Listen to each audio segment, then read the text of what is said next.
Lawrence Bishnoi नफरत और खौफ का एक दूसरा नाम बन चुका है। एक गैंगस्टर जो जेल में बंद होने के बावजूद अपना साम्राज्य चला रहा है। साबरमती जेल की सलाखों के पीछे होने के बावजूद उसका राज अब भी कायम है। कैसे?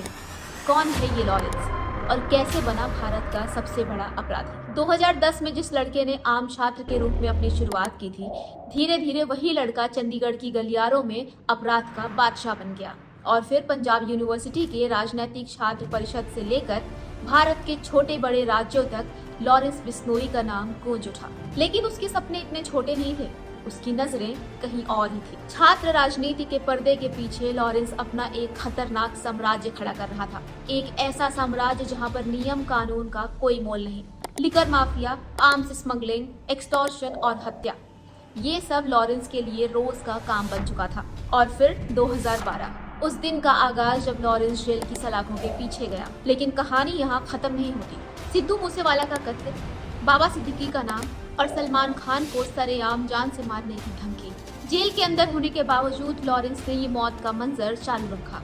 उसका नेटवर्क केवल जेल की सलाखों के अंदर तक सीमित नहीं है, बल्कि उसका पायदान भारत के 11 राज्यों तक फैला हुआ है। केवल भारत में ही नहीं, उसके शूटर्स कनाडा, अजरबैजान, पुर्तगाल, यूएई और रशिया तक फैले हुए हैं। ये है लॉरेंस बिश्नोई का एक खौफनाक सच। दुनिया की नजरों में बेशक लॉरेंस जेल में बैठा है, लेकिन उसके दिमाग के घोड़े बाहर दौड़ रहे हैं। गोल्डी ब्रार का नाम आप में से बहुत लोगों ने सुना होगा, जो लॉरेंस बिश्नोई का दाहिना हाथ है। वो कनाडा में बैठकर लॉरेंस के लिए मौत के फरमान जारी करता है। सोशल मीडिया के माध्यम से युवाओं को अपनी गैंग में शामिल करता है। काला हिरन का शिकार, जो लॉरेंस के समुदाय के लिए बहुत ही पवित्र माना जाता है। उसने सलमान खान को बिश्नोई का शत्रु बना दिया। सलमान खान मार दिया जाएगा, ये धमकी लॉरेंस ने जोधपुर की अदालत में सबके सामने दिया था। सिद्धू मूसेवाला को गोलियों से छलनी कर दिया जाता है। सलमान खान के घर के बाहर फायरिंग की जाती है। बाबा सिद्दीकी पर बीच चौराहे पर गोलियों से फायरिंग कर दी जाती है और सबकी जुबान पर केवल एक ही नाम आता है, लॉरेंस बिश्नोई। तो क्या ये इंसान कभी रुकेगा? क्या कभी वो दिन आएगा जब इसका दौर खत्म होगा? और सबसे बड़ी बात यह है कि जेल में बैठा एक इंसान कैसे इतना ताकतवर हो सकता है? डब्बा कॉलिंग, अनट्रैकेबल कॉल्स, जेल के अंदर रहकर लॉरेंस अपने लोगों को गाइड करता है, उन्हें ऑर्डर्स देता है और लोगों की मौत के फरमान जारी करता है। जेल उसकी कमजोरी नहीं, उसकी ताकत का एक बहुत बड़ा हिस्सा बन चुकी है। लेकिन कैसे? ये सवाल हम जैसे लोगों को परेशान कर रहा है। लॉरेंस बिश्नोई ने केवल एक चीज सीखी है कि खौफ से लोगों को काबू किया जा सकता है।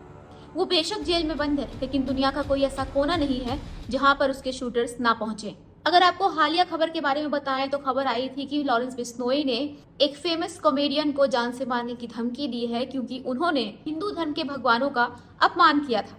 ऐसे में लोगों ने साफ तौर पर मुनव्वर फारूकी का नाम लिया है और अंदाजा लगाया है कि लॉरेंस बिश्नोई मुनव्वर फारूकी की ही बात कर रहे हैं, क्योंकि उन्होंने एक बार अपने स्टैंड अप में हिंदू रिलीजन के भगवानों का अपमान किया था, जिसकी वजह से उन्हें जेल भी जाना पड़ा था। जब तक लोग लॉरेंस बिश्नोई के नाम से डरते रहेंगे, तब तक केवल एक ही सवाल सामने आएगा, क्या कोई लॉरेंस बिश्नोई को रोक पाएगा या फिर ये कहानी जेल से बाहर तक ऐसे ही चलती रहेगी?